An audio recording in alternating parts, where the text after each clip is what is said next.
Assalamualaikum dan selamat sejahtera.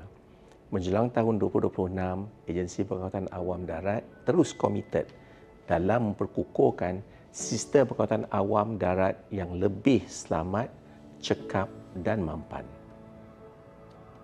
Sepanjang tahun lalu, pelbagai usaha telah dilaksanakan bagi meningkatkan kualiti perkhidmatan, keselamatan aset serta pengalaman pengguna merangkumi pengangkutan rel dan bas di seluruh negara.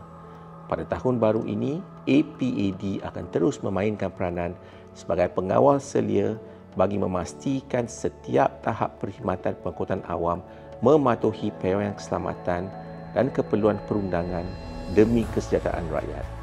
Saya merakamkan setinggi-tinggi penghargaan kepada semua pihak berkepentingan, pengendali serta warga kerja yang terus bekerjasama dalam menjayakan agenda mobiliti negara.